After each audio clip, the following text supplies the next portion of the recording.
Salut les givrés, c'est Lune de Givre et aujourd'hui on se retrouve pour une nouvelle vidéo. Donc comme vous l'avez vu dans le titre, dans cette vidéo on va essayer un petit peu de résoudre certains mystères qu'il y a eu dans la guerre des clans. Et du coup pour ce faire on va faire quelques petites théories mais pas que. Et oui, parce que dans cette vidéo il y aura un petit peu de faits réels qui ont été du coup confirmés par les auteurs. Et du coup on va essayer du coup de résoudre un petit peu tout ça ensemble. Donc avant de commencer, j'aimerais juste préciser que je peux me tromper et faire des erreurs. Je ne connais pas les livres par cœur et je ne les ai pas tous lus, donc il se peut qu'il y ait des erreurs. Et du coup, si vous en voyez, n'hésitez pas à me corriger dans les commentaires. Comme ça, je pourrais peut-être faire une vidéo, une deuxième vidéo dessus et du coup corriger mes petites erreurs. Voilà. Et aussi que je pourrais sûrement spoiler certains livres, donc je vous mettrai la limite de spoil et où je vais spoiler. Comme ça, vous êtes avertis. Voilà. Et si vous voulez vous spoiler, c'est à vos risques et périls. Voilà. Donc sur ce, commençons avec le premier mystère qui va concerner Étoile Noire. Donc beaucoup savent que Étoile Noire n'a jamais reçu son nom de chef ni ses 9 vies, mais enfin on ne sait pas vraiment pourquoi il n'a pas reçu son nom de chef et ses vies. Et justement, moi je pense que j'ai la réponse à cette question. Donc là c'est une petite théorie qui a été faite par des fans, je ne sais plus vraiment leur pseudo, mais du coup ça concerne du coup Étoile Noire et Étoile du Soleil. Vous allez voir pourquoi. Donc tout d'abord, il faut savoir qu'Étoile du Soleil, c'est le chef qui a été du coup chef avant Étoile Bleue, du coup dans le clan du tonnerre.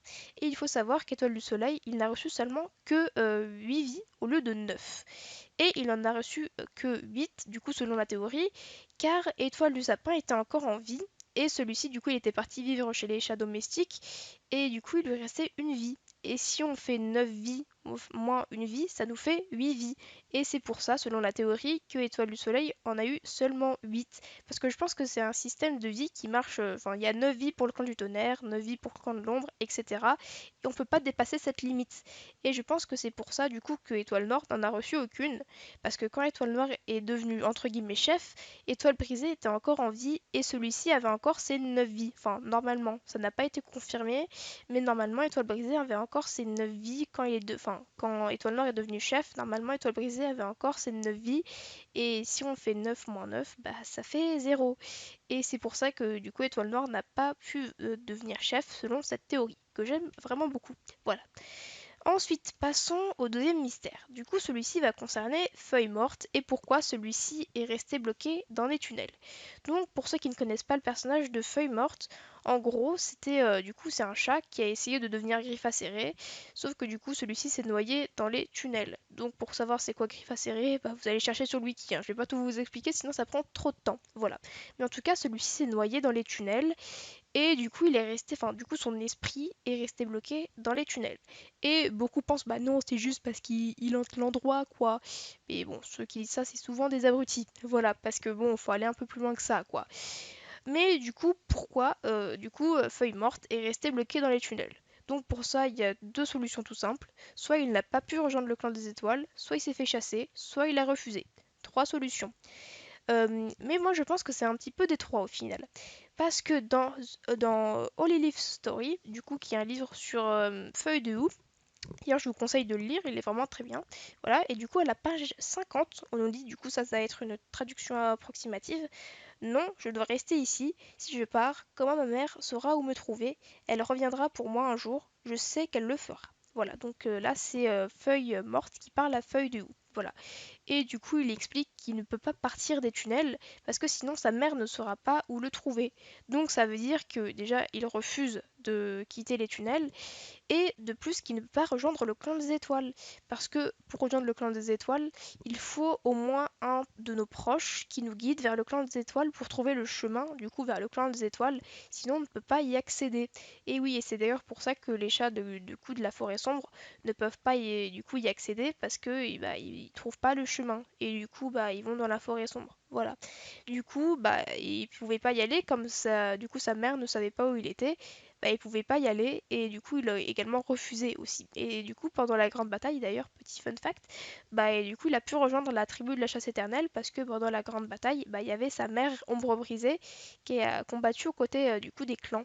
Et du coup il a pu rejoindre le clan enfin du coup la tribu de la chasse éternelle dans la paix la plus totale. Voilà.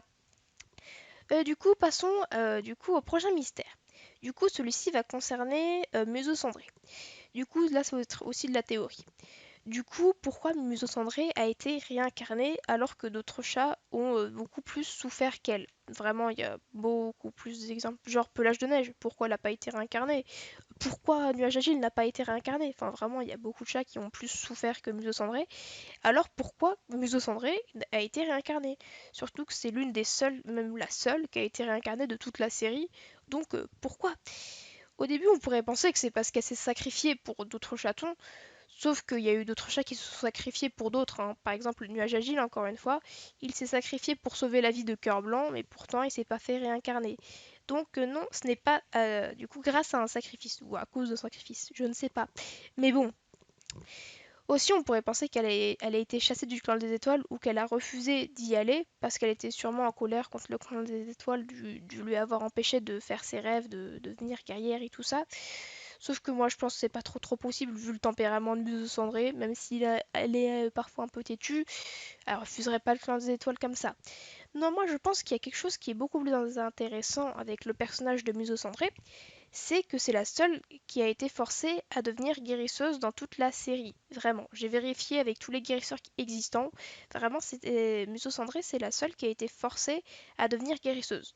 Alors oui, on a souvent demandé à des chats de devenir guérisseurs, comme Croc Jaune, on lui a demandé «Ouais, t'as des pouvoirs, vas-y, deviens guérisseuse», ou Œil de Jet «Oh, t'es aveugle et t'es le chat de la prophétie, vas-y, deviens guérisseur». Voilà, on a souvent demandé à des chats de le faire, mais on ne les a jamais forcés, sauf pour Muso Cendré qui a été forcée à devenir guérisseuse, sinon elle devenait ancien en fait. C'était soit ancien, soit guérisseuse, et du coup je pense que le choix est vite fait, voilà. Et du coup, je pense que le clan des étoiles l'a réincarné parce que bah, je pense que ça serait un petit peu mauvais pour leur réputation de laisser un chat être forcé à devenir guérisseuse, enfin oui, guérisseuse, et du coup que ça encouragerait pas vraiment les autres à le faire. Et du coup, je pense que c'est un petit peu genre, oh non, elle a été forcée à devenir guérisseuse, on pouvait rien y faire, vas-y, viens, on va la réincarner. Comme ça, les gens ils vont avoir envie de devenir guérisseur, ouais, c'est trop bien. Et du coup, voilà, moi j'aime beaucoup cette petite théorie, voilà, qui fait que le clan des étoiles est un petit peu sombre. Mais du coup, je pense que c'est pour ça. Voilà, mais c'est que de la théorie, encore une fois. Ensuite, passons au prochain mystère. Du coup, celui-ci va concerner Minuit et pourquoi Minuit existe, tout simplement. Parce que Minuit, en soi, il sert pas à grand-chose. Parce que déjà, Minuit, la première chose qu'il fait, c'est dire au clan de quitter les territoires. Après un long voyage qui ne sert finalement à rien, hein, voilà. Mais du coup, il leur dit de quitter le territoire. Du coup, bon. Il leur dit aussi de passer par les montagnes pour rencontrer la tribu de l'eau vive et du coup faire la prophétie de Jolie Plume. Bon, pas si intéressant que ça. Il dit l'éclipse à Sol. Bon, le clan des étoiles aurait pu s'en charger. Honnêtement, le clan des étoiles aurait pu le faire. Alors pourquoi il ne l'a pas fait? Eh bien, moi, je pense que déjà, bah, c'est parce que le clan des étoiles n'a pas suffisamment de pouvoir. Parce que souvent, dans les livres, on nous dit que le clan des étoiles ne peut pas tout faire, en fait. Il n'a pas tous les pouvoirs. Il ne peut pas soigner des gens malades. Enfin, il peut le faire, il peut un petit peu encourager, mais il peut pas faire des miracles. Et du coup, je pense que c'est pour ça, voilà, que Minuit est important parce qu'il a plus de pouvoir que le clan des étoiles lui-même. Voilà, et même Minuit était là avant le clan des étoiles. Donc moi, ça me laisse penser qu'au final, Minuit serait plus puissant que le clan des étoiles lui-même, qu'il était là avant, et que ce serait même Minuit qui juge du coup l'esprit des chats. Parce que oui, normalement, quand un chat du coup meurt, bah en fait il subit une sorte de jugement en fait qui est fait par le clan des étoiles. Et du coup le clan des étoiles dit soit tu viens avec nous, soit tu te casses dans la forêt sombre. Voilà. Et du coup c'est le clan des étoiles qui juge. Ce qui je trouve pas vraiment sympathique. Et surtout que dans le clan des étoiles, il y a Pelage de Granit. Voilà, hein, ça donne une bonne vision du clan des étoiles, je pense. Mais du coup, moi je pense que comme Minuit est plus puissant que le clan des étoiles et qu'il sait beaucoup plus de choses et qu'il a plus de pouvoir, bah qu'au final, ce serait plutôt Minuit qui jugerait les chats en fait. Qui genre dirait ah, toi t'as fait des trucs cool, tu vas au clan des étoiles, ah non, t'as fait des trucs méchants, tu vas dans la forêt sombre. Enfin, vraiment que Minuit soit une sorte d'esprit divin encore plus que le clan des étoiles en fait. Moi j'aime beaucoup cette théorie parce que bah, ça enlève encore une fois un gros poids du clan des étoiles et voilà. Voilà, moi je trouve ça plutôt sympathique. Voilà. Et ensuite, passons au dernier mystère. Donc, c'est pas vraiment un mystère, mais je tenais à vous le faire partager dans cette petite vidéo. Comme on fait plein de petites théories, bah, autant en faire une, voilà. Et du coup, celle-ci concerne... N'étant pas convaincu de cette partie de la vidéo, surtout parce qu'elle aime trop Griffouille, c'est le surnom trop mignon de Griffe d'Épine et que c'était nul. Elle a décidé de refaire ce morceau-là, et tenait à vous informer pour créer une transition de type sympathie tatique et émoticône souriant, cordial allemand, Lune de JVR. Donc du coup, la théorie va concerner du coup Griffe d'Épine et pourquoi je pense personnellement qu'il est vraiment pas méchant et qu'il est en fait gentil. Même s'il est dans la forêt sombre, dans le cycle 4 et tout ça, je pense vraiment que c'est un chat qui est pas vraiment méchant. Et c'est pour ça que je vais vous expliquer ça tout de suite. Donc du coup, on va commencer par la prophétie d'Étoile Bleue parce que c'est le livre où il est le plus présent, comme c'est le rival d'Étoile Bleue et que du coup Étoile Bleue est dans tout le livre parce que c'est un peu dans le titre du livre. Voli, Voli. Mais du coup, voilà. Du coup, dans le livre, on a le point de vue d'Étoile Bleue. Et du coup, on sait que du coup, depuis que Griffe d'Épine est avec Pelage de Neige, il y a une haine vraiment mutuelle entre les deux, parce que Étoile Bleue est un petit peu jalouse de fait, enfin que Griffe d'Épine passe du temps avec Pelage de Neige, parce qu'elle voudrait vraiment que Pelage de Neige passe tout son temps avec Étoile Bleue. Voilà, ça c'est pas vraiment dit dans le livre, mais on peut très vite arriver à cette conclusion-là. Et aussi que du coup, quand Griffe d'Épine est parti avec Pelage de Neige et qu'ils sont vraiment devenus compagnons, il y avait Fleur de Lune qui venait de mourir et du coup Étoile Bleue était mais non mais t'oublies ta maman qui vient de décéder à cause de Griffe d'Épine, c'est pas bien. Et du coup il y a vraiment une haine mutuelle qui est arrivée entre les deux, ils sont devenus rivaux à partir de là. Déjà ça c'est le point de départ. Et du coup Étoile Bleue a très vite est très vite arrivé à la conclusion que oh Griffe d'Épine est méchant avec moi, Griffe d'Épine est un chat méchant. Alors que c'est totalement crétin, hein, Étoile Bleue s'il te plaît. Ça c'est totalement crétin de penser comme ça. Voilà. Mais du coup, même Étoile Bleue est arrivé quand même au point de dire que Griffe d'Épine était un chat tellement méchant qu'il allait détruire le clan du tonnerre s'il devenait lieutenant et chef. Donc il voulait vraiment pas le laisser prendre le pouvoir et tout ça. Donc je sais pas comment t'es arrivé là, Étoile Bleue, calme-toi, arrête de psychoter s'il te plaît. Mais du coup, Étoile Bleue pensait ça et du coup, voilà. Surtout qu'Étoile Bleue, en fait, elle réalise pas vraiment, mais elle a quand même détruit la vie de Griffe d'Épine. Je sais pas si elle le réalise, mais je pense que pas du tout. Parce que Étoile Bleue a pris du coup Pelage de Neige, parce que c'est à cause d'Étoile Bleue que Pelage de Neige est morte. Elle a pris Tornade Blanche de son fils. Je vous mettrai de toute façon des extraits de la prophétie d'Étoile Bleue, mais il y a une ligne où elle dit que tu t'approcheras pas de Tornade Blanche, enfin de Petite Tornade, tant que je serai en vie, ou un truc comme ça. Et ce qui est très violent parce que Griffe d'Épine est quand même le père de Tornade Blanche. Et lui dire non, tu t'approches pas de ton fils, c'est quand même un peu violent, Étoile Bleue. Vraiment, calme-toi s'il te plaît. Sois gentil avec tes copains de clan, s'il te plaît. Voilà, Étoile Bleue, à un moment, voilà, hein, il faut être gentil. Elle a aussi pris la réputation de Griffe d'Épine. Parce que Griffe d'Épine, il faut savoir que c'était un chat très puissant, on va dire. Il était vraiment très fan de combat et tout ça. Et il a reçu son nom de guerrier juste après avoir chassé un chien du clan du tonnerre. Rien que ça, voilà. Et donc du coup à partir de là, Griffe d'Épine était vraiment un chat très coté, comme Griffe de Tigre dans les cycles 1 et tout ça. Sauf que du coup Étoile Bleue a détruit ça en disant non, Griffe d'Épine c'est un chat pas gentil, voilà. Et puis voilà, il y a beaucoup trop de voilà. Mais du coup Étoile Bleue a détruit littéralement toute la réputation de Griffe d'Épine. Dès qu'elle est devenue lieutenant puis chef, elle a détruit la vie de Griffe d'Épine, c'est un truc de fou. Mais du coup, pour Griffe d'Épine, c'était vraiment très important de devenir lieutenant et du coup, à cause d'Étoile Bleue, il n'a malheureusement, je n'arrive plus à parler, pu le faire. Et c'est d'ailleurs pour ça qu'il est mort, hein, parce que pour ceux qui ne le savent pas, Griffe d'Épine est mort du coup en essayant de chasser une patrouille du clan de la rivière. Enfin, il est parti faire une patrouille tout seul vers le clan de la rivière. Il a croisé une patrouille du clan de la rivière, il s'est battu et la patrouille l'a explosé. Et du coup, il avait fait ça pour prouver sa valeur, quoi, pour montrer que non, il est pas faible comme Étoile Bleue le dit, sauf que il est mort et c'est triste. Même si on pourrait dire oui, mais il y a Fléau quand même, il a quand même causé Fléau et ça c'est pas cool.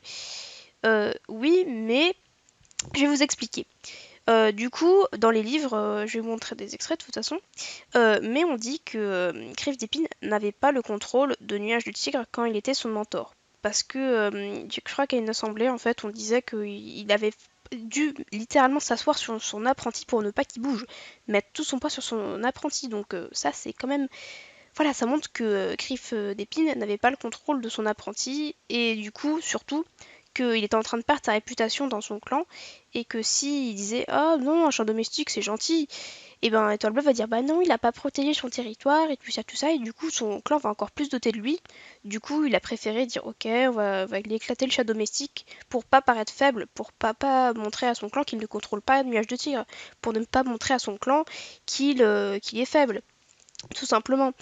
Et puis honnêtement, si on pensait que Griffe d'Épine avait mis tout le mal qu'il avait en lui, entre guillemets, dans Griffe de Tigre, je les confonds les deux, Étoile Bleue n'aurait jamais choisi Griffe de Tigre comme lieutenant dans le cycle 1. Parce qu'elle aurait dit «Oh non, Griffe de Tigre, c'est comme Griffe d'Épine, c'est les mêmes chats, il y a le mal en eux, je choisirais jamais comme lieutenant». Pourtant, Étoile Bleue a choisi du coup Griffe de Tigre comme lieutenant. Donc pour moi, ça prouve que Étoile Bleue ne voit pas le mal de Griffe d'Épine dans Griffe de Tigre. Voilà. Surtout que moi, je comprends pas vraiment une chose, c'est que Griffe d'Épine n'a rien fait du tout. Vraiment, c'était un chat ultra clean. Pourtant, le clan des étoiles lui a dit non, c'est Étoile Bleue. Alors qu'Étoile Bleue était amoureux d'un chat du clan de la rivière, qu'elle a dû abandonner ses chatons du clan de la rivière, tout ça. Enfin, elle a désobéi plusieurs fois au code du guerrier. Pourtant, le clan des étoiles dit oui, mais nous, c'est Étoile Bleue quand même, je ne vois pas de quoi vous parlez. Alors que quand même, Griffe d'Épine, c'était un chat loyal, fort, puissant, qui respectait le code du guerrier. Pourquoi? C'est une vraie question, hein. Pourquoi le clan des étoiles? Il a rien fait de mal, il a tué aucun chat. Pourquoi le clan des étoiles lui a fait tant de mal? C'est une vraie question que je pose. À vous de me répondre à ça dans les commentaires, moi je sais pas. J'y réfléchirai peut-être pour faire une prochaine théorie, qui sait. Mais voilà. Après pour l'acte forêt sombre, bon, vu que le clan des étoiles lui a fait autant de mal, je trouve ça logique qu'il n'ait justement pas choisi le clan des étoiles. Et puis après, même si t'es dans la forêt sombre, ça veut pas dire que t'es forcément méchant. J'ai dit tout à l'heure que Griffe d'Épine et aimait beaucoup le combat. Et justement, les chats de la forêt sombre, ils se battent tout le temps. Donc voilà, c'est bien. Surtout que même dans la forêt sombre, il a tué personne, Griffe d'Épine. Vous pourrez aller vérifier. Mais il y a très très peu de chances pour que j'ai loupé un chat que Griffe d'Épine a tué. Voilà. Donc, conclusion, Griffe d'Épine n'est vraiment pas si méchant qu'on le pense, même s'il est dans la forêt sombre. C'est surtout Étoile Bleue qu'il faut blâmer, selon moi. C'est pour ça que je déteste Étoile Bleue. Ben voilà, bah c'est tout pour cette vidéo de théorie. J'espère que vous l'avez apprécié. N'hésitez pas à me dire dans les commentaires si vous voulez que je refasse ce type de vidéo ou de compilation de théories ou juste une vidéo de théorie, tout simplement. Et si vous en avez si vous avez des théories, n'hésitez pas à les mettre dans les commentaires ou à débattre de mes théories, enfin des théories que j'ai mises dans cette vidéo, dans les commentaires, ça me ferait très plaisir. Et puis comme ça, je pourrais sûrement faire d'autres vidéos de ce type, parce que trouver des théories sur internet sur LGDC, c'est très compliqué. Voilà, c'est pour ça que ça fait un an que j'ai pas fait de théorie, mais en tout cas, j'espère que cette vidéo vous a plu. Et tout et tout. Bah voilà, sur ce, je n'ai plus rien à dire. Merci beaucoup de m'avoir écouté jusqu'à la fin. C'était Lune de Givre. Et sur ce, je vous dis à la prochaine assemblée les givrés.